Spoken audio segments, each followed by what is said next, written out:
When the two socialites joined forces to ground a plane, everyone thought it was for me. The tabloids were having a field day. Who will the Kane family heir choose this time? His childhood sweetheart or the new girl? It's just so hard. Frankly, in this situation, the three of you are better off together. The comments section blew up. People were actually shipping us as a throuple, flooding my feed with their blessings. That is, until they carefully helped a strange boy walk out of the cabin. At the same time, I posted a picture of a wedding invitation online, tagging the son of my family's housekeeper, Howard. My caption read, "Whatever drama you're cooking up has nothing to do with me." I posted it, and it shot straight to the top of the trending list. Netizens dug into Howard's account and discovered that for the past year, all his posts had involved Linda and Jessica, the three of them on dates, traveling together. Him on the sidelines cheering them on at a game. There was even a photo from a fundraiser for the animal rescue I sponsored, with him standing front and center, his arms around both Linda and Jessica. He had completely taken my place. The internet was confused. Wait, aren't Linda and Jessica both going after the Kane heir? Didn't they almost get in a fistfight over a dance at a ball last year? Am I out of the loop? Did our dream guy get married and they found a replacement? Am I the only one wondering who this Howard guy is? I've never heard of him in our circles. That last comment had the most likes. I saw it, and my fingers froze over the screen. My mind drifted back to the first time Howard came to my house. He was 16, wearing a faded old shirt, standing obediently behind our housekeeper, Mr. Lee. He followed Mr. Lee's lead, timidly calling me Mr. Leo. Mr. Lee explained that floods back home had destroyed everything. His son had nowhere else to go, so he'd come to him. He begged me to let him stay. I agreed. I felt sorry for him, growing up poor, so I took care of him. I gave him a room, sponsored his tuition at the local university, and even brought him along when Linda, Jessica, and I went out. But eventually, our 4-person outings became 3-person dates, and I grew more and more distant from them. When did it start? Maybe it was when I found out Howard had been stealing my watches, one after another. When I'd had enough and was about to punish him, Linda and Jessica defended him, refusing to see right from wrong. Or maybe it was at my 18th birthday party, when they convinced all the guests to sing happy birthday to Howard. Every time they had an excuse. Howard's had such a hard life. He's never seen such nice things before. Leo, you've had everything handed to you on a silver platter. You don't lack for anything, so why get so worked up over it? Exactly. Howard's had it rough. We just wanted to make it up to him, give him a taste of the good life. They were in perfect sync, as if my being upset was just me throwing a tantrum. In the end, they'd always toss out the final blow. Besides, Leo, you're the one who introduced Howard to us. How can you be so petty with him now? I grew more and more disappointed in them, until 3 months ago when they invited me hiking. A sudden storm hit, and they left with Howard, abandoning me again. I had a heart attack and almost died on that mountain. When my parents found out, they were furious. They fired Mr. Lee and sent Howard packing. The girls were livid. They stormed into my hospital room, calling me sinister and cruel, threatening to cut me off for good if I didn't take it back. What does this have to do with Howard? You're just jealous that we're nice to him. Leo Kane, when did you become so malicious? Linda accused me. Jessica stood beside her, spitting threats. Leo, Howard has been miserable for days because of what you did. You're going to come with me right now and apologize to him. If you don't, I'm never speaking to you again. In that moment, I saw a reflection in their eyes, the same look they used to reserve only for me. A 6-year-old Linda, holding my hand, promising she'd always be by my side. A 15-year-old Jessica, pinning me against a wall, telling me I was the only one she'd ever want. But now they had both broken their promises. That day, I blocked their numbers right in front of them. The next day, I agreed to the arranged date my parents had set up for me. For the next 3 months, I had no contact with Linda or Jessica, but Howard kept trying to reach me. He apologized. He knelt at my front door, his eyes red, begging for my forgiveness. Mr. Kane, I'm so sorry. It was all my fault that day. I shouldn't have sprained my ankle. After Linda and Jessica got me down the mountain, I told them to go back for you right away. But they said they were too worried about me. Mr. Kane, don't worry. Linda and Jessica are yours. I know my place. I'll leave LA as soon as possible. Mr. Kane, my dad and I are grateful people. I would never do anything to betray you. He swore up and down. The night before he left the country, he even sent me a picture of his plane ticket, promising he would never come back and asking me to keep it a secret. But today, on the account the internet had unearthed, I saw his latest post. It was that same plane ticket he'd sent me, with all the flight information completely uncensored. The caption read, "I don't want to hurt anyone, so I chose to sacrifice myself. You know, it's true what they say. Sometimes, when you're truly speechless, all you can do is laugh." That evening, my phone wouldn't stop buzzing. I opened it to see our old club's group chat, usually dead, now flooded with messages. I glanced through them and saw that Linda had added Howard to the group. Jessica was spamming the chat with digital red envelopes full of cash. Howard may not be in our club, but we all go to the same school. From now on, he joins all our activities. I'm covering his share. Does he need you to pay? I'm the one who invited him. Of course I'll take care of him, Linda retorted, sending her own stream of cash gifts. This was our hiking club group chat. The members were all rich or well-connected, and the barrier to entry was extremely high. Howard had joined us once or twice wearing my old gear, but he'd never been qualified to join the group. Now, spurred on by Linda and Jessica's generosity, someone spoke up. "So you two have Howard covered. Who's looking out for the heir?" Someone tagged me. Instantly, the cash stopped flowing. Linda and Jessica went silent. 2 minutes later, a soft-spoken voice message from Howard appeared in the chat. "It's okay. Whoever Leo wants, I'll talk the other one into it. I'm easy. I'll just take whoever's left." He then tagged both Linda and Jessica. The silence in the chat grew heavier. The next second, a notification popped up. "Leo Kane has left the group. I love hiking. I've had a weak constitution since I was a child, and my doctor always said I needed more exercise and fresh air. Later, with a professional's guidance, I chose this sport. At first, I couldn't make it to the summit. Linda and Jessica would take turns carrying me, cheering me on. Later, worried I'd get bored of the same views, they'd research unique mountains and rock formations, accompanying me to conquer different landscapes. Over the years, we'd hiked everywhere, from the Appalachians to the Rockies. We even created a shared photo album just for the hobby, a record of our good times together. There were candid shots of Linda looking miserable after falling into a mud puddle, a picture of Jessica holding up a snake she'd caught with her bare hands, a selfie of the three of us after being lost in the mountains for 3 days, so many photos all representing our past. But today, as I stared at the countless pictures in the cloud drive, I just felt empty. With a click of the mouse, I deleted them all, without a trace. I wanted a clean break from the past. I never expected that the next day, Linda and Jessica would show up at my house together. "Why did you delete all the photos? Leo, what's your problem? Are you really going to cut ties with us for good?" They questioned me in unison. I found it bizarre and gave them a strange look. I didn't want them anymore, so I deleted them. They were taking up space. Linda and Jessica both froze. There were over 200 gigs of photos in there. I had uploaded every single one, even painstakingly restoring old film photos from our early years.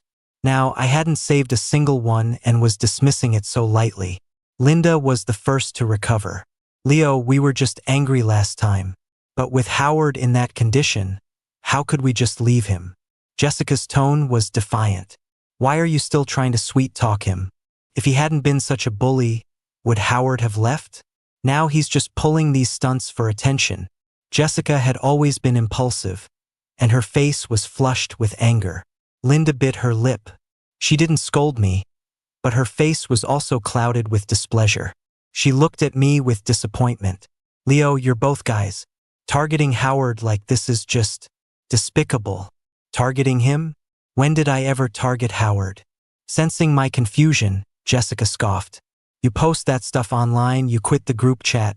You make everyone think Howard came between us. Isn't that targeting him?" "Leo, How can you be so petty? You were the one who said Howard had it rough and told us to take care of him. And now you're jealous of him. I finally understood. They thought the wedding invitation I posted online was just a ploy for attention. Seeing their entitled attitudes, I couldn't help but remember how, because of their constant attention, our parents would joke whenever our families met that I'd have to pick one of them as a daughter-in-law someday. In their eyes, was I nothing more than a trophy for one of them to win? And now that trophy had become Howard, and they expected me to bend over backward to win back their favor? In that moment, I was completely done. If that's what you want to think, there's nothing I can do, I said flatly, then told the housekeeper to show them out. The bonds of our youth could never be restored. They had finally become someone else's knights. Hearing me, Linda and Jessica's faces flashed with panic, as if they hadn't expected me to be so cold. Linda couldn't stop herself from stepping forward to grab my arm. Leo, we've known each other for so many years. Howard was right, he's here to join us, not break us up. Why can't you accept him? Howard's life is so hard. He's all alone in New York with no one to rely on. He's not like you, born with a silver spoon, who has everything. She spoke with deep emotion. All I felt was disgust. I never interfered with their friendships, and it wasn't like I hadn't introduced them to other good friends of mine before. But we never had problems then. Because back then, they wouldn't condemn me over someone else's words, they wouldn't blindly defend another person, and they certainly wouldn't leave me for dead on a mountain. Even after all that, all I did was choose to walk away. But they still wanted to drag me back into this four-way game I was so sick of. I looked at Linda's pleading eyes and heard Jessica's reluctant persuasion. Just apologize to Howard with us, and the four of us can be a family again. I couldn't take it anymore. I yanked my arm back forcefully and said to them coldly, "No, thanks. The three of you are better off together." Linda stumbled back, stunned. Jessica's face darkened. But before they could speak, their phones rang. They answered at the same time, and Howard's tearful voice came through the line. "Linda, Jessica, come back quick." I cut my hand trying to cook crab. Boo-hoo. One phone call from Howard, and Linda and Jessica were gone. As they left, they didn't even notice the festive decorations around the door or the wedding planning materials spread across the coffee table. Not long after, Howard's social media updated. It was a picture of Linda and Jessica's backs as they bustled around a kitchen, along with a selfie of Howard looking pitiful with a bandage on his finger. His caption read, "They told me a klutz like me should just sit on the couch and be pampered, but I don't want either of them to work so hard." The comments were a flood of envy, saying he was a master for getting two heiresses to cook for him, praising him for having them wrapped around his little finger. One anonymous comment stood out. "A poser is still a poser, no matter how hard you scheme to replace the real thing." And, of course, Howard replied, "That's a really mean thing to say. Does Leo know you talk like that?" I smirked, ignored it, and went back to my wedding preparations. The day I went for my suit fitting, my best friend, Mike, came with me. On the way, he asked if I was sure about this. "Leo, marriage is no joke. Don't just marry some random woman to spite Linda and Jessica." Mike was still fuming about what he'd seen online, especially Howard's latest post. His cheeks were puffed up like a blowfish. I poked one. "I've thought it through," I said with a smile. "I'll admit, over the years I had developed feelings for them. If it weren't for Howard, I might have actually chosen one of them. But it was Howard's arrival that made me see the truth. The affection they showed me could just as easily be given to someone else. The special treatment that was once mine alone could be shared. Linda and Jessica, neither of them was right for me. And my world didn't revolve around just the two of them." After hearing my explanation, Mike relaxed a bit. He slung his arm over my shoulder as we walked into the boutique, but the moment we stepped inside, both our faces changed. The suit I was trying on today was a custom piece the shop owner had specially ordered from overseas just for me. But now that priceless suit was on Howard. Linda and Jessica stood on either side of him, showering him with praise. They treated him like a precious gem, forgetting that the spotlight didn't belong to him. Mike couldn't hold back. He lunged forward, grabbed Howard by the tie, and yelled, "Stealing's a habit with you, isn't it?" Now you're stealing Leo's suit? You think you're worthy of wearing that? Howard cried out in pain. Linda and Jessica reacted instantly, shoving Mike away and pulling Howard behind them, their faces etched with concern. Do you have to be so dramatic? Howard's never worn a suit this nice before, so he wanted to try it on. It's just a piece of clothing. It's not going to fall apart. Exactly. Who are you to decide what happens to Leo's clothes? We've known him for years. Can't we even try on one of his suits? Leo, Howard has already forgiven you for how you treated him. Don't be so stingy. One after another, Linda and Jessica laid into me, their voices filled with self-righteousness. Mike was shaking with rage, as if he'd never encountered women like this before. My face was cold as I stared at Howard, who was now hiding behind them with red, swollen eyes. The suit he was wearing was a design I had spent days and nights finalizing with the tailor. Every detail was my own. But now I could see clear alterations at the waistline, a noticeable change to the collar, and a dark scuff on the trouser leg. My things had been tainted. I didn't want it anymore. Perhaps sensing my icy gaze, Howard looked up with a guilty expression and cautiously approached me to apologize. Mr. Kane, I'm so sorry. I grew up in the mountains. I've never seen a suit so expensive and handsome before. I didn't dare wear it at first, but Linda and Jessica said you wouldn't mind, Mr. Kane. And they really wanted to see what I looked like in a suit. As Howard spoke, his voice choked with emotion. His eyes welled up, and he tried to take my hand. Pulled away. The moment I did, he stumbled backward as if I had pushed him, falling to the ground. Howard!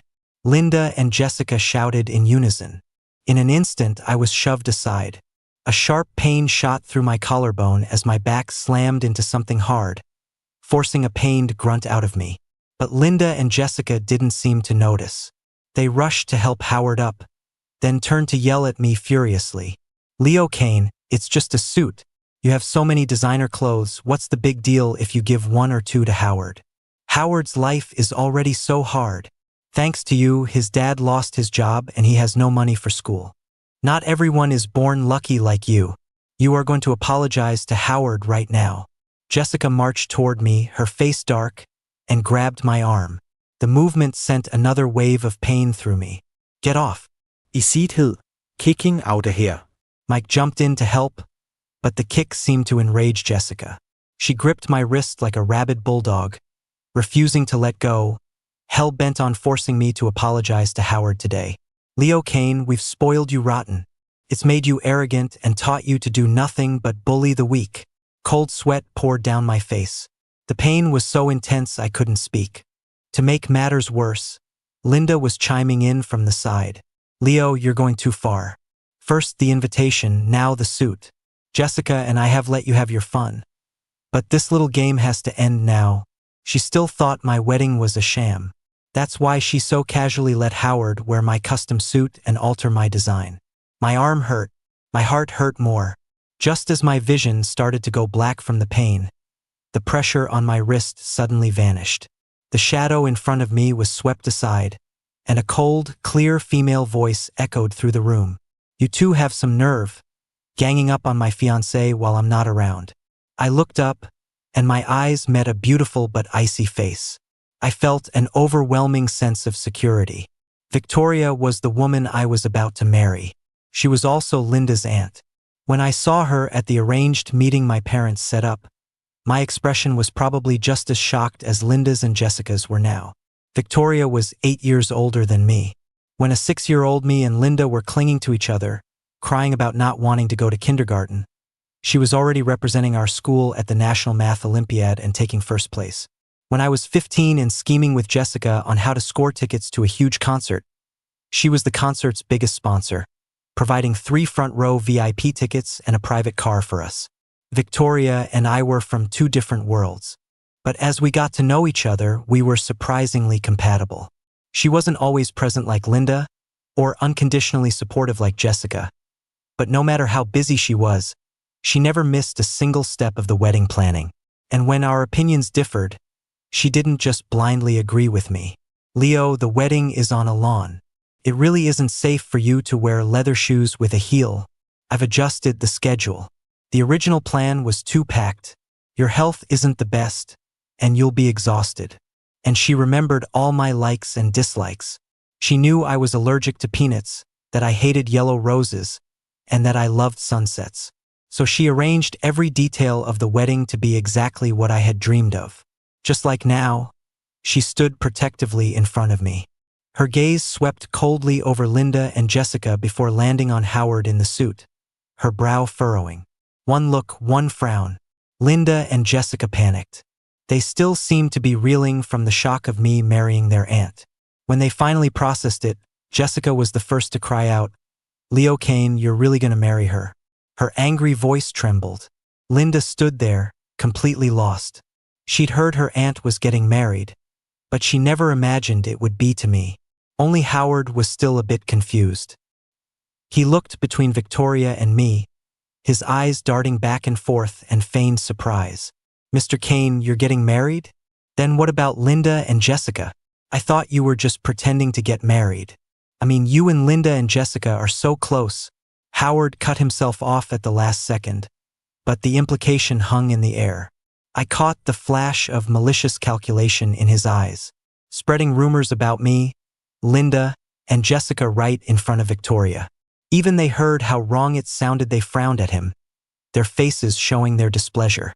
Howard, realizing his mistake, covered his mouth, his eyes welling up with tears again. "Mr. Kane, I'm sorry. I didn't mean it. I've ruined your wedding plans. I'll take the suit off for you right now." He struck a pitiful pose, expecting Linda and Jessica to rush to his defense like they always did. But this time, neither of them moved. Their eyes were still fixed on me, as if they'd been hit by a sledgehammer, staring blankly. I couldn't be bothered with their drama. I called the shop owner over. "The suit is dirty," I said calmly. "I don't want it anymore." Before leaving, I quoted a price for the damages, then took Victoria's arm. "I'm sorry," I said quietly. "This wasted your whole day." Victoria nodded, her expression unchanged.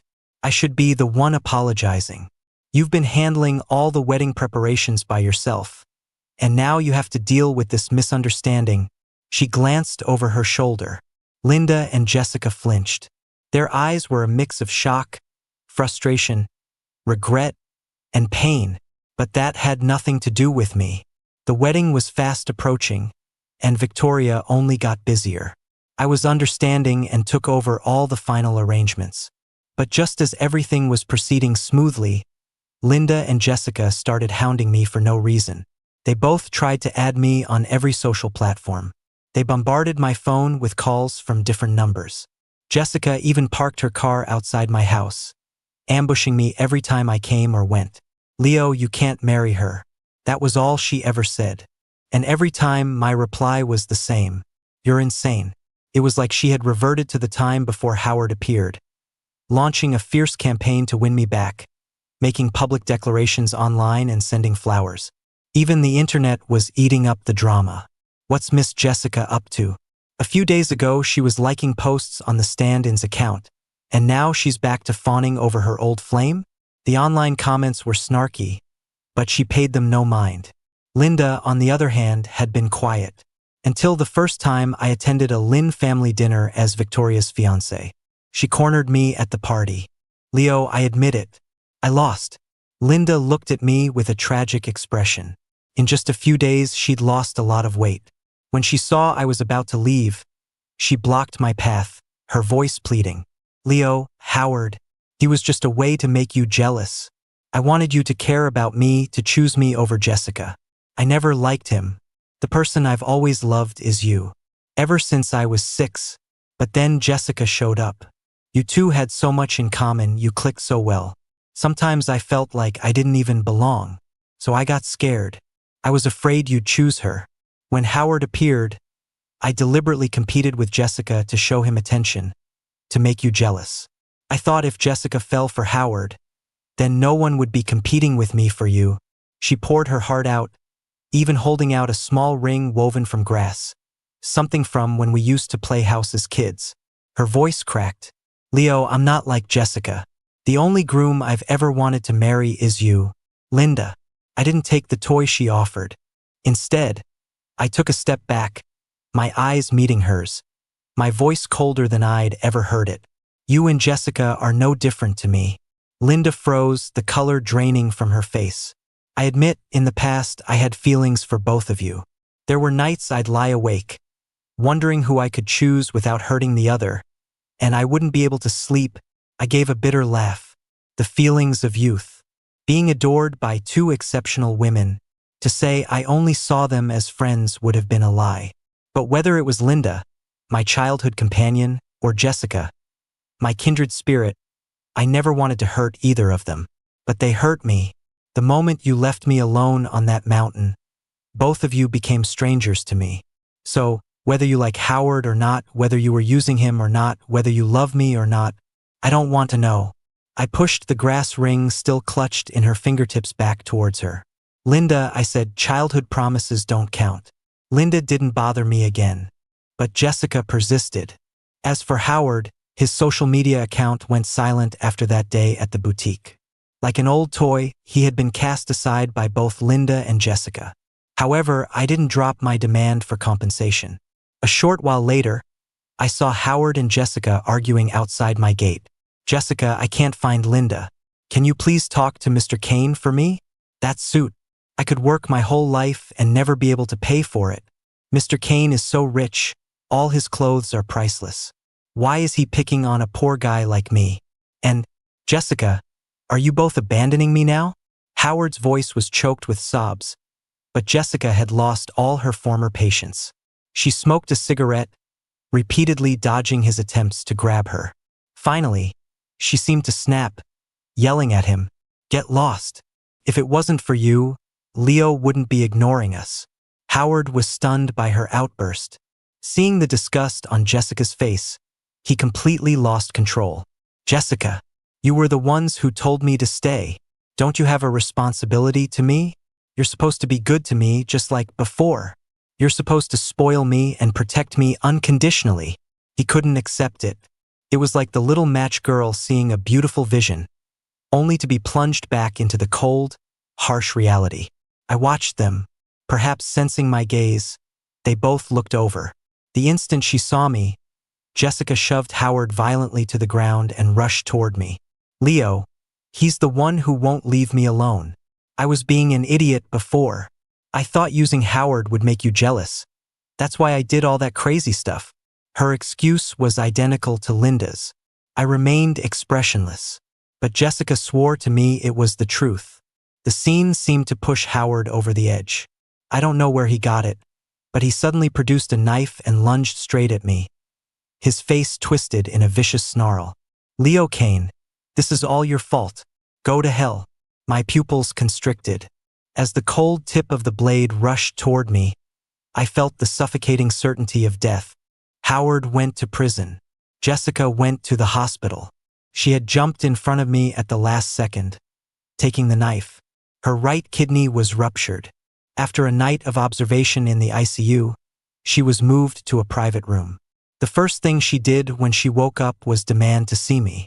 After some thought, I went. When I entered the hospital room, Linda was there too.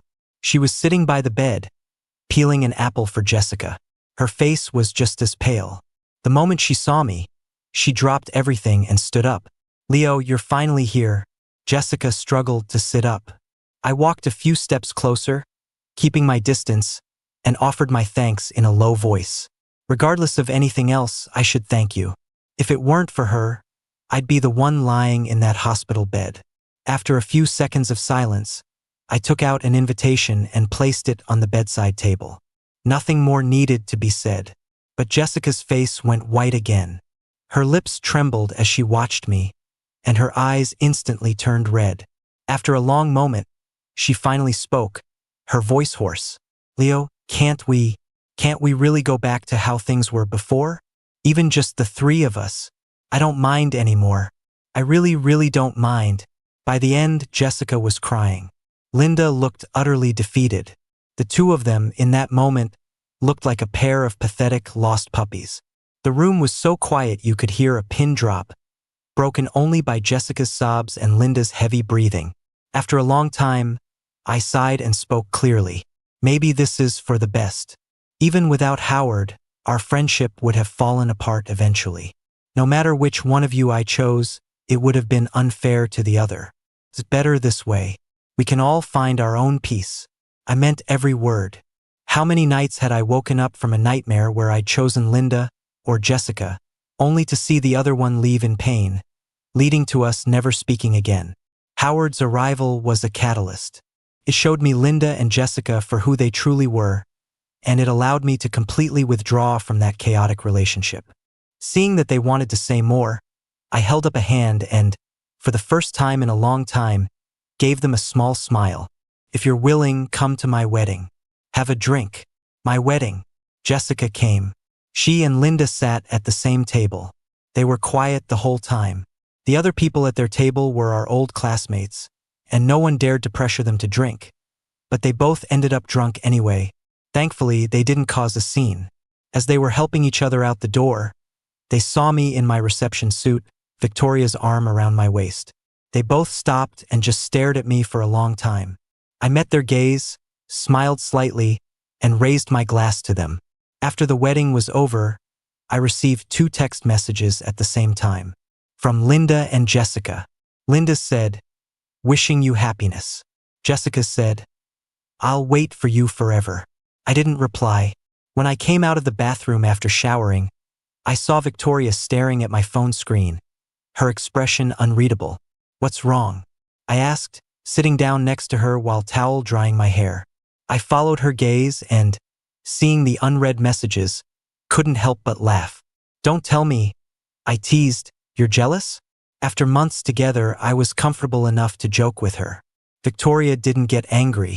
Instead, she pulled me into her arms, her voice cool and proud. "Too foolish, immature girls are not worth my jealousy." I laughed harder, looking at the sharp contours of her face. In the warm orange light, her features were softer than during the day, yet they still held a depth that only came with time.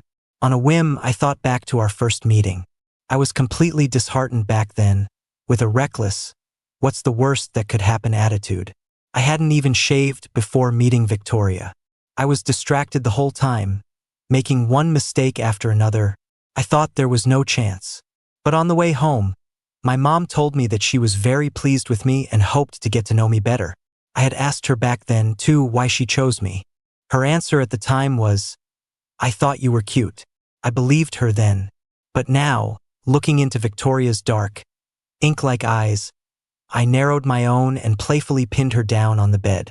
"Victoria," I said, trying to sound menacing, "are you telling me it was just a spur-of-the-moment thing at that meeting that we just clicked? Because I heard from my mother-in-law that your mom has a photo album, and it's full of pictures of a little boy in overalls who looks exactly like me when I was little." I stared at Victoria's face, keeping my expression neutral. But I noticed the tips of her ears turn a faint shade of red. After a long pause, Victoria spoke. "Only fools create unnecessary drama. A smart person knows when to seize an opportunity and press their advantage." Hearing that, I couldn't hold it in any longer. I buried my face in her shoulder and burst out laughing. And the night had only just begun. 5 years into our marriage, Victoria gave birth to a daughter. At the 1-month celebration party, Linda held her the entire time, refusing to let go. Later, Jessica came too with a huge cash gift. Over the years, our relationship has been distant. The kind where you might occasionally like each other's posts on your social feed. But that's it. After all, I could never get over them leaving me alone on that mountain. All these years, Jessica remained single. Linda, on the other hand, went from one boyfriend to the next, all different types, but never settled down. Her family went from being relieved to shaking their heads in dismay. At the party, we talked a little about the old days. Suddenly, Jessica asked me, "Leo, if Linda and I hadn't been so stupid back then, would things have turned out differently?" Jessica had changed a lot over the years, becoming much more mature, but her eyes still held the same deep, persistent affection when she looked at me. I met her gaze calmly, holding my daughter, the picture of contentment. Not necessarily, because she would have made her move sooner or later. "And you too," I said, "were never a match for her." Jessica's perspective, When I was 15, I transferred to a school in LA. The first time I heard the name Leo Kane, it was from someone else. Not playing ball again today. Nope, Leo's waiting for me. When Linda said that, she had the dopiest grin on her face. It made me curious. Who was this Leo Kane, this Kane family heir everyone at school was whispering about? So one day, out of curiosity, I went with Linda to the school gate. One look. I was done for. Leo. He really was a prince among men, impossibly handsome. And he loved adventure, astronomy. It was like I had found my soul's muse. But as we all spent more time together, I could feel Linda's hostility. She liked Leo too. Of course she did. They were childhood sweethearts, friends since they were 6. In this relationship, I was the outsider, the intruder. So Linda and I got into a fight. A bad one.